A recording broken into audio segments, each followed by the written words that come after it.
आदमी जन्मदिन मनाते हैं कि मैं 1 साल का हो गया, आज 2 साल का आया, ये 5 साल का साईं और मेरा 18वां साल हो गया, 18 वर्ष नो थे। अरे दिन दिन दिन छीज रहा है। 18 साल का तू बड़ा नहीं हो गया, 18 साल आयुष्य में कम हो गया, तू मौत के तरफ नजीक हुआ है। 50 वर्ष का हो गया कि बहुत नजीक हो गया, क्यों 50 वर्ष नो तो जेवो तो नहीं, धूप में बाल सफेद नहीं किए, नहीं, लेकिन मौत के तरफ बाल सफेद किए लाला तुमने। ओम ओम ओम। तो संसार जलती आग है, जो सरकने वाला शरीर है, इसमें यदि मैं बुद्धि किया, जो मिटने वाला संसार है उसमें यदि आसक्ति की, तो फिर महाराज अशांति, राग, द्वेष, ईर्ष्या ये सब आएगा। तो जब अशांति हो तो शांत विचार करो, राग आए तो वैराग्य के विचार करो, इंद्रियों की लोलुपता का विचार आए तो मन को समझाओ। शम माना मन को रोकना, दम माना इंद्रियों को रोकना। सही बात तो ऐसी है कि जहां जहां तुम्हारी इंद्रियां जाती है, जहां जहां तुम्हारा मन जाता है, वहां वहां से उसको दम लगाकर अपने आत्मा में स्थापित करो तो जन्म मरण का गम मिट जाएगा। जहां जहां तुम्हारी इंद्रियां मन को ले भागती है, वहां वहां से इंद्रियों को और मन को विवेक द्वारा तुम दम लगाकर भी लौटा के ले आओ आत्मा में। तो सही अर्थ तो है लगाओ दम मिटे गम। गम कौन सा मिटेगा? दम लगाना इंद्रियों और मन को रोककर आत्मा में स्थिति होने। और गम कौन सा मिटेगा कि बार बार जो जन्म मृत्यु के चक्कर में हम जा रहे हैं वो गम मिट जाएगा।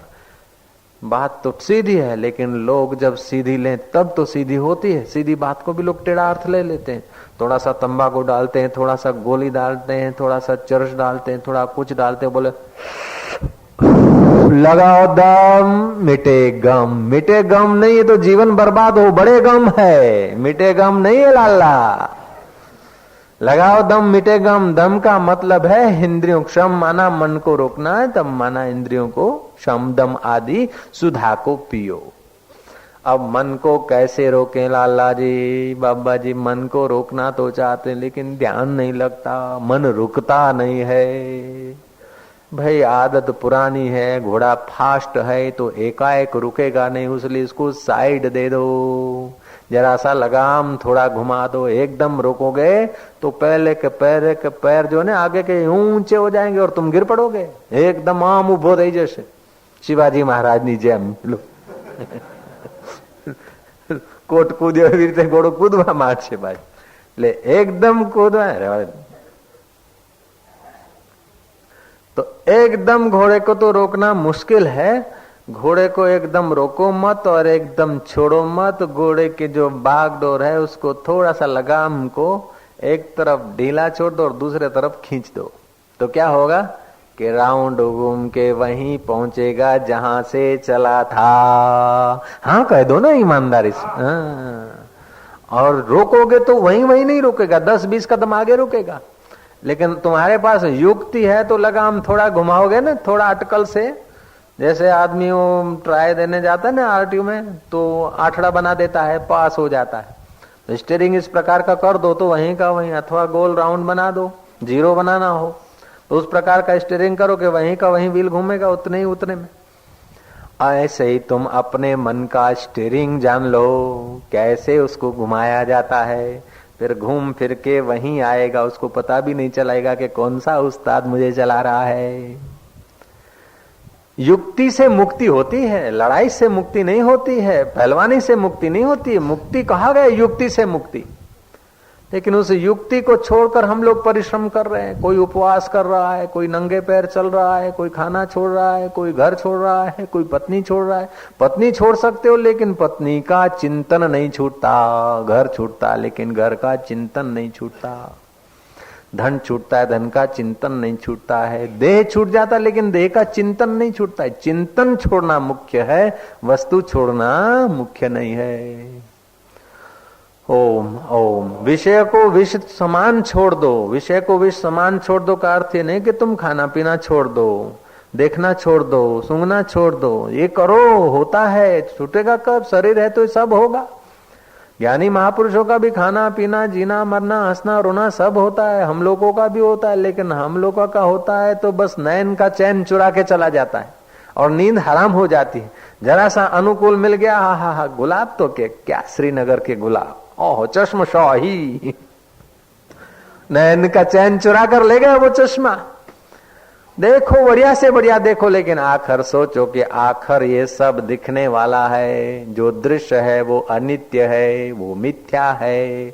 तो जो देखा है वो भी मिथ्या है, कभी न कभी नाश हो जाएगा। जिन आंखों ने देखा वो भी जल जाएगी, और जिस वृत्ति ने देखा वो वृत्ति भी बदल जाएगी, लेकिन मेरा सच्चिदानंद परमात्मा नहीं बदलेगा। ओम शांति। ये तुमने घोड़े को लगाम जरा टेढ़ी कर ली, देखा तो सही, सब किया, लेकिन कैसे आ गए अपने घर में?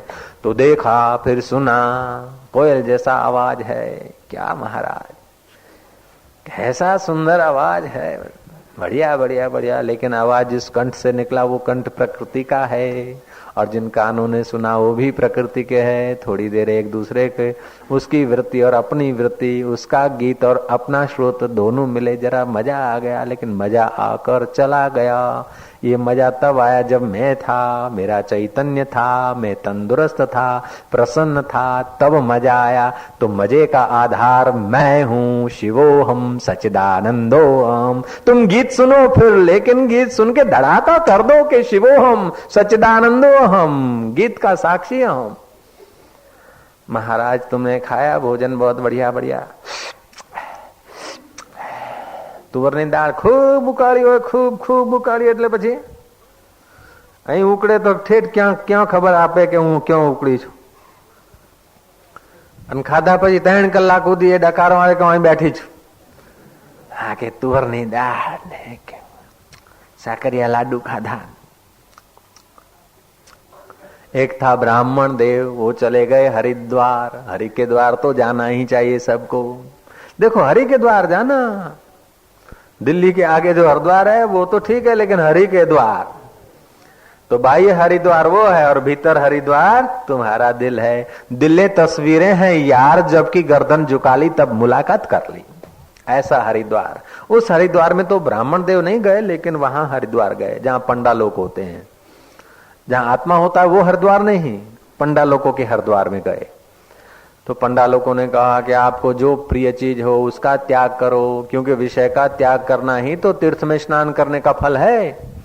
तीर्थ में तुम्हारा स्नान तब फला कि जो तुमको अत्यंत प्रिय चीज है उसका तुम त्याग कर दो। तो ब्राह्मण गए कि हमको तो, ब्राह्मणों को तो लड्डू प्यारे होते, अच्छा मैं लड्डू छोड़ देता हूँ। लड्डू छोड़ के तो आए, लेकिन लड्डू बाहर से छोड़ के आए, भीतर से छूटे नहीं। विषयों का चिंतन तब तक नहीं छूटता जब तक परमात्मा का चिंतन ईमानदारी से नहीं होता। परमात्मा का सुख जब तक नहीं मिलता तब तक विषय का सुख तुम छोड़ने को करोगे तो बेईमानी से छोड़ोगे, अंदर से याद करोगे, जैसे ब्राह्मण ने किया था। तुम उसी के पड़ोसी हो, उसी के भाई हो हम लोग सब। तो ब्राह्मण ने महाराज क्या करा कि वो लड्डू छोड़ के आए, घोषणा कर दी पत्नी को, बच्चों को कह दिया कि मैं तीर्थ न आया, और पंडे के आगे मैंने श्राद्ध व्राद्ध तर्पण वर्पण करते समय उन्होंने कहा कि कुछ छोड़ो, प्रिय वस्तु तो प्रिय, तो ब्राह्मणों को तो मधुर प्रिय होता है।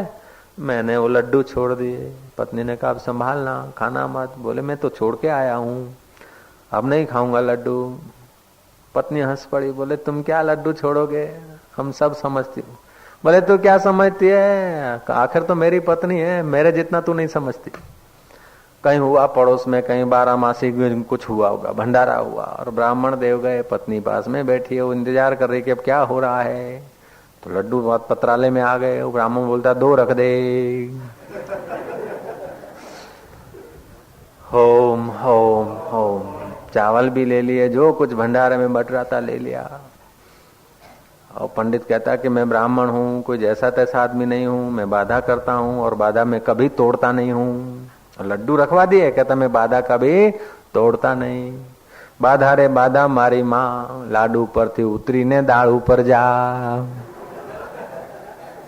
लाडू से हटाकर थोड़ी देर के लिए दाल पर रख दिया और लड्डू कर दिए फिट। अब अंत में दाल भात खाना होता है कि बाधा री बाधा मारी माँ, જ્યાંથી આવી ત્યાંથી જા, જ્યાંથી આવી ત્યાં પાછી ને પાછી જા। એટલે લાડુની બાધા ચાલુ છે, પણ લાડુનું ચિંતન છૂટ્યું નથી, લાડુનો ભોગ છૂટ્યો નથી। કદાચ ઈ લાડુ ન ખાય બાધા કરી દીધી અને લાડુને અડે પણ નહીં, છતાંય મનમાં રહેશે કે બાધા કરી છે એટલે નથી ખાતા, બાકી હતા સારા. તમારે તો વધારે ખાવાતા ને, કે મેં નહોતા ખાતા, મેં છોડી દીધા, તો તમે બે મઠારી દીધા હોત તો શું વાંધો હતો કે. तो लड्डू का चिंतन तो हो रहा है ना, तो जब लड्डू का चिंतन हो रहा है तो ये बोलते हैं विषयों को तजो विष समान. जैसे तुम विष का चिंतन नहीं करते हो कि अच्छा था, बढ़िया था, चलो छोड़ दिया, हमने नहीं पिया, लेकिन तुम जरा पी लेते, जरा हम ले आएंगे, कभी काम आएगा. विषय को, विष को आप ऐसा नहीं कहते कि अभी मैंने नहीं पिया तो फिर पी लूंगा, थोड़ा काम आ जाएगा. तो उसके समान विषयों को तुम भूल जाओ. ओम ओम ओम. आर्जो क्षमा संतोष शम दम पी सुधा दिन रात रे. जीवन में आर्जो लाओ, क्षमा लाओ. किसी ने कुछ कह दिया, उस बात को पकड़ के अशांत मत हो. किसी ने कोई गलती कर ली, किसी ने कुछ हो गया तो उसको पकड़ पकड़ के ऐसा वैसा नहीं, क्षमा. जैसे गंगा तिनका बहाने में देर करती हो, लेकिन तुम क्षमा करने में देर मत करो, तो ज्ञान हो जाएगा. क्षमा बड़न को हुत है, छोटन को उत्पात. માનવું હોતે માની લઉં, ભઈલા હું તો માનું, પણ તમે કયો ને કે તાવ આવે છે, કે પહેલા કેવું હતું ને કે બસ મારો સ્વભાવ છે, તમારો સ્વભાવ એમ કહેવાનો છે, મારો સ્વભાવ મોજ કરાવવાનો છે. હાલો હવે કોણ થાકે છે. જય જય. क्षमा बढ़न को होत है, छोटन को उत्पात. विष्णु को क्या घटी गयो जो भृगुए मारी लात. जीवन में क्षमा लाओ. क्षमा लाना तो सही, भीतर से तो क्षमा रखना, लेकिन व्यवहार में हो न, तो यदि तुम्हारे से कोई कर्जा ले जाता है, कोई कुछ ले जाता है, कोई चीज ले जाता है, तुम बोलो कि बापुए કહ્યું છે ક્ષમા રાખો, એટલે ફૈબા જેવા થઈને બેહી જાઓ તો જીવવું મુશ્કેલ થઈ જશે. એટલે ફૂંફાડો રાખવાનો. ओम ओम ओम. पुराणिक कथा है कि एक बार कोई नाग निकला, नाग को देखकर वो देहाती बच्चे भाग गए. ऐसा प्राय होता रहता था.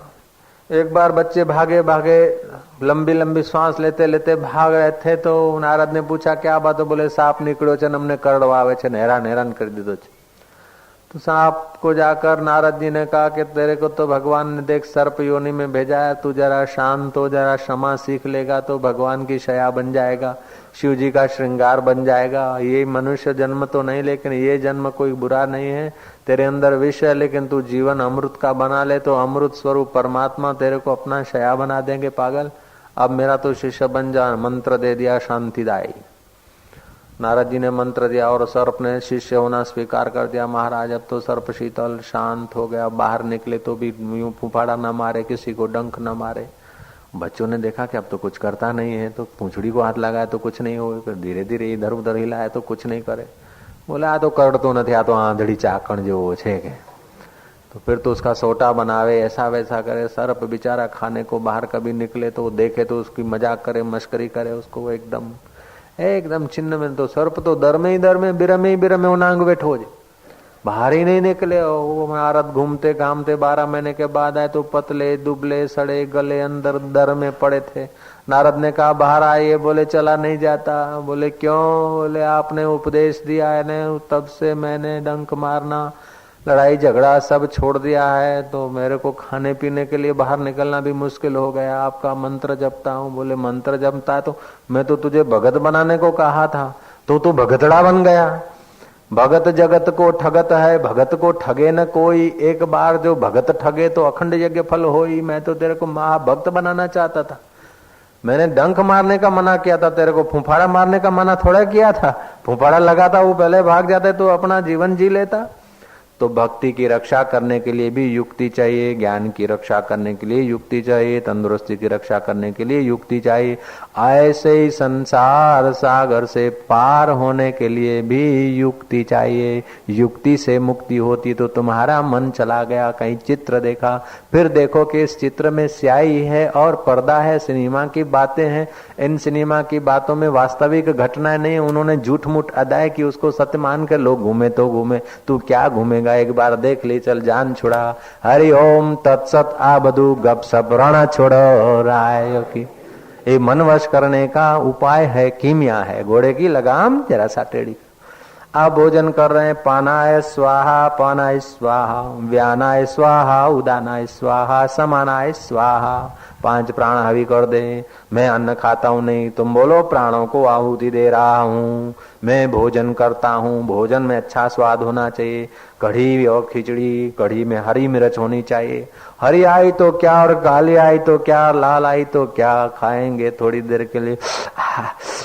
पानी लाए, पानी પછી બાજે ચીપિયો નાખશે में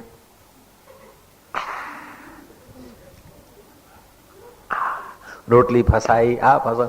लेकिन ये जिसमें फंसी और जो फंसा, दोनों नश्वर, इन दोनों को देखने वाला मेरा राम जो है शाश्वत है। ऐसे शरीरों ने कई बार खाया, कई बार खुराक पुराना हो गया, शरीर भी पुराने हो गए, लेकिन मैं कभी पुराना नहीं हुआ। अज हूँ, अविनाशी हूँ, शांत स्वरूप हूँ, मैं निर्लेप हूँ, शीतल हूँ, शुद्ध हूँ, बुद्ध हूँ, शिवोहम सच्चिदानंदोहम, आत्मा हम, शांत रूपो हम। इस प्रकार का यदि तुम विचार करोगे तो जैसी मति ऐसी गति, तुम जैसा चिंतन करते हो ऐसा हो जाते हो। हाड़ मास का शरीर तुम नहीं हो, लेकिन चिंतन करने से पक्के हो गए। तुम सिंधी, गुजराती, पंजाबी नहीं हो, लेकिन सुना है, चिंतन किया तो पक्के हो गए। ओ पंजाबी, ओ सिंधी बाबा, ए मारवाड़ी कटे जाओ हो, तुम ओ कान खड़े हो जाएंगे। सच पूछो तो मारवाड़ी पना कहीं है नहीं, सुन सुनकर पक्का हो गया। झूठ मूठ में सुनी हुई बात सच्ची लगती है, तो जो सत्य स्वरूप तुम्हारा चैतन्य है, वेद कहता कि उसको तुम यदि सुनकर याद कर लो अपना स्वरूप, तो बेड़ा पार हो जाएगा। तो अष्टावक्र गीता में एक इतना ओज है, इसका विचार करने मात्र से जीवन में उत्साह, आनंद, प्रेम छलकने लगता है, जीवन में क्रांति आने लगती है। इधर उधर की बात नहीं करते, सीधा साक्षात्कार।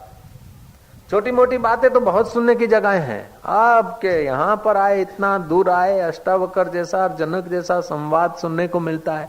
अब छोटी मोटी रेलगाड़ी में क्या बैठना, पूरा रॉकेट में बैठो कि बस अठा थी अठा। अष्टावक्र गीता को जो लोग समझते हैं, जो लोग विचार करते हैं, उनके प्राणों में, उनके मन में, उनके जीवन में, उनकी चाल में एकदम नई रोशनी आने लगती है। ये अष्टावक्र गीता सब लोग तो संस्कृत में नहीं पढ़ सकेंगे, इसलिए भोला बाबा ने छंदों में गाई, और आश्रम की समिति ने इसको ब्रह्म रामायण के रूप में छपवा दी है।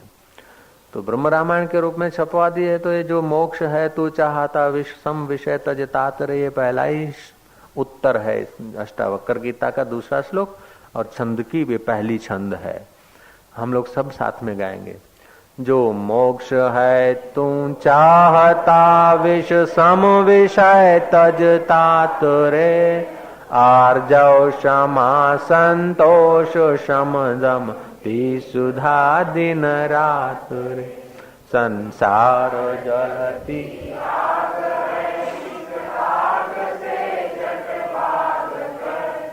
अशांत शीतल देश में हो जा अजर हो जा अमर। जो मोक्ष है तुम चाहता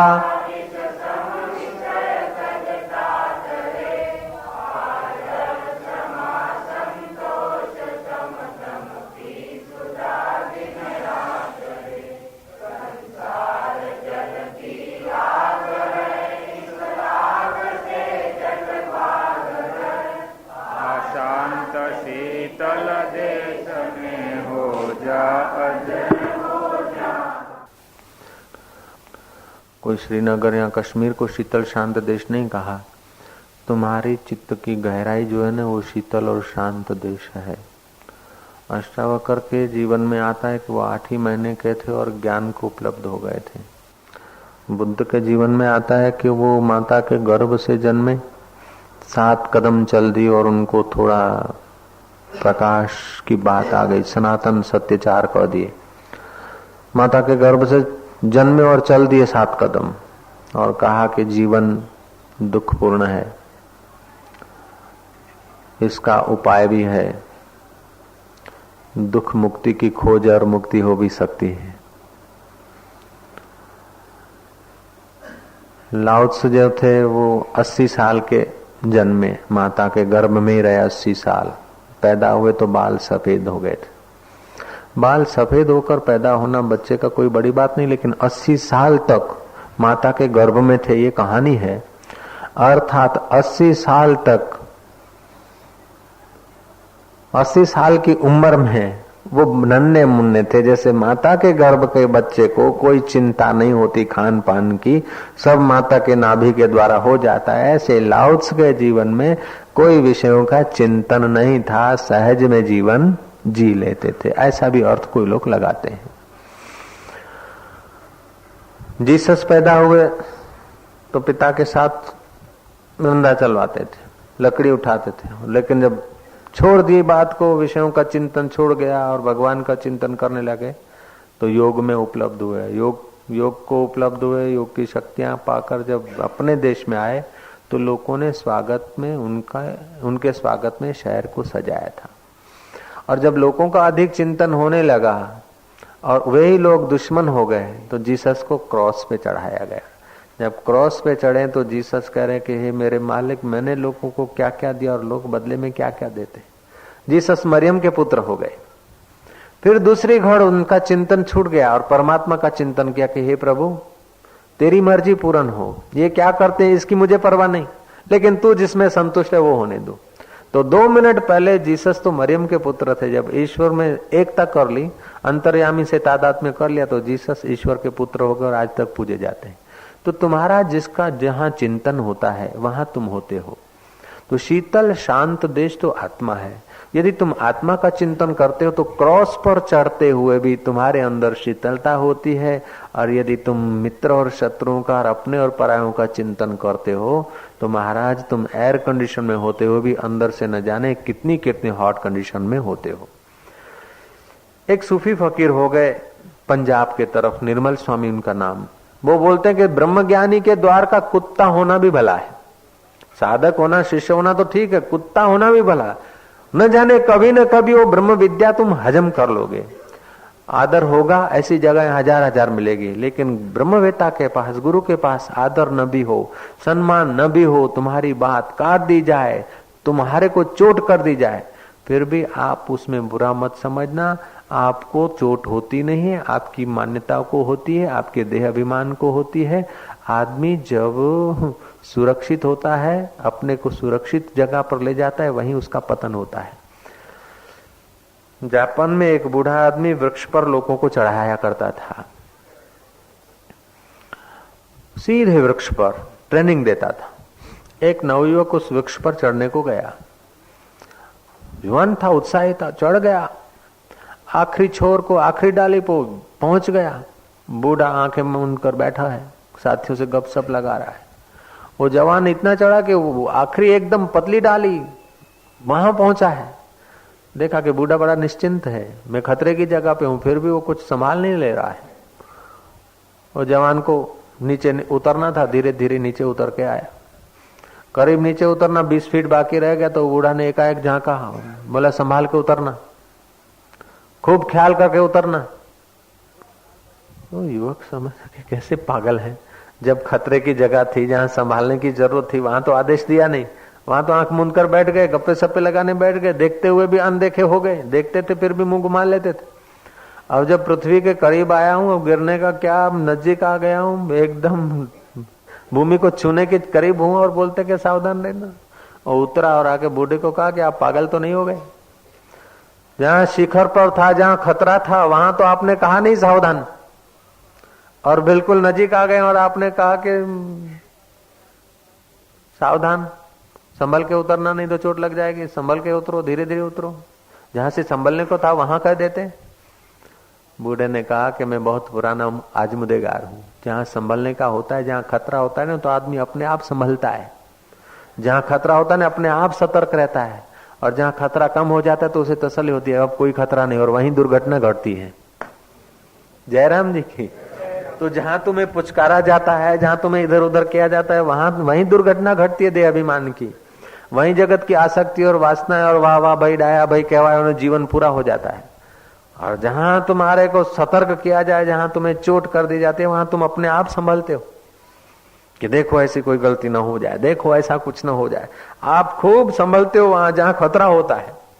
तो सदगुरु के द्वार पे सदा खतरा ही होता है। खतरा उसलिए होता है कि संभले जाओ। श्री राम, सदगुरु कोई तुम्हारा दुश्मन नहीं होता।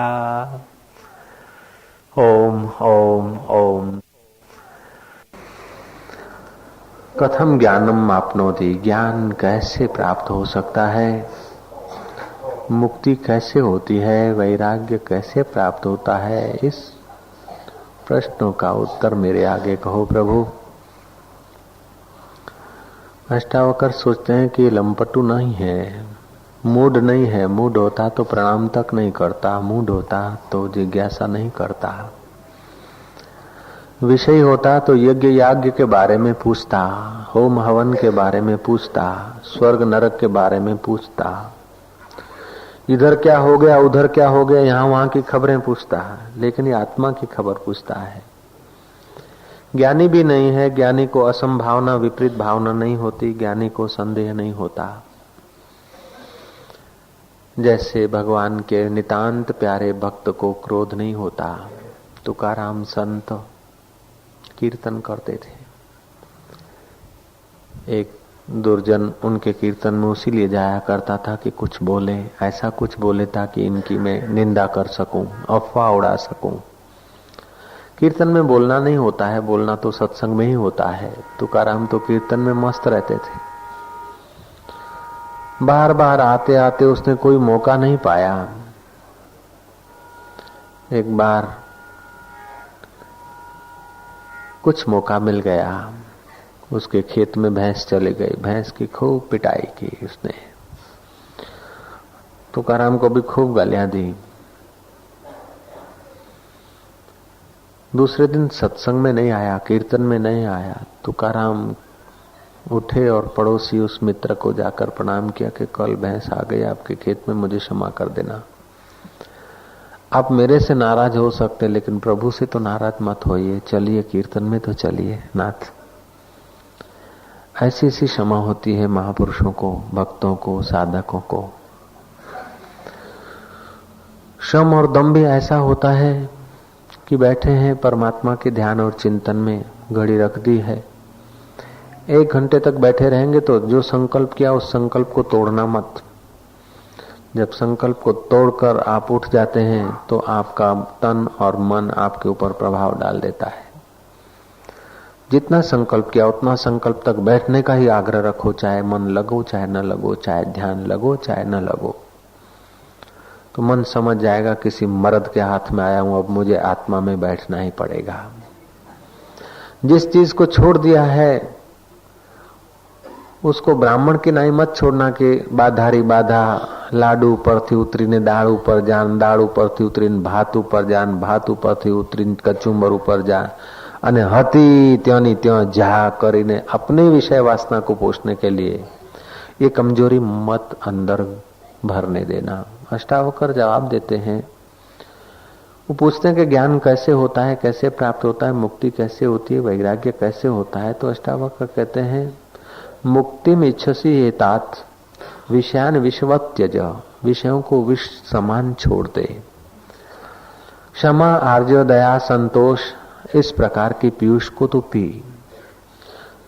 भोला बाबा ने इनका अनुवाद करते हुए कहा, जो मोक्ष है तू चाहता, जो मोक्ष है तू विष सम विषय तज तात रे, विष सम विषय तज आर्जव क्षमा संतोष शम, तो क्षमा संतोष शम दम, पी सुधा दिन रात रे, पी संसार जलती आग है, इस आग से झट भाग कर। संसार जलती आग है, इस आग से आशांत शीतल देश में हो जा, अजर हो जा अमर। आशांत शीतल देश में हो जा अजर, आशांत शीतल देश में हो जा, अजर हो जा अमर।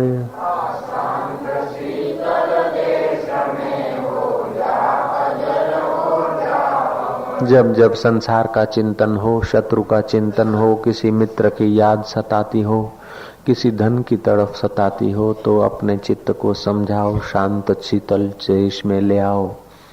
शत्रु हार भी गया तो अंत में क्या, मित्र मिल भी गया तो क्या, धन हो भी गया तो क्या, तेथी शू नेठ जा। आखिर कब तक, ये सब कब तक।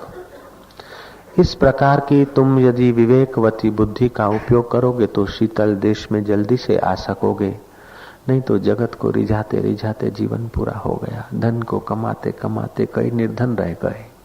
यश को एकत्रित करते करते कई अपयश को उपलब्ध हो गए। लाओत्स कहता था कि मुझे अपयश का भय नहीं, क्योंकि मैं यश नहीं चाहता। मुझे निर्धनता का भय नहीं, क्योंकि मैं धन नहीं चाहता।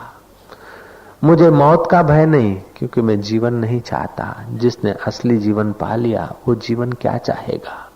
अडिमास के शरीर को जिलाने की जिसे इच्छा नहीं, मरने की जिसे ख्वाहिश नहीं, मित्रों से जिसे कोई लगाव नहीं, शत्रुओं से जिसे कोई नफरत नहीं, ऐसा आदमी जल्दी से जल्दी शांत शीतल देश में पहुंच जाता है। जब जब अशांति हो, जब जब खिन्नता हो, समझ लेना कि तुम अशांत देश में गए हो।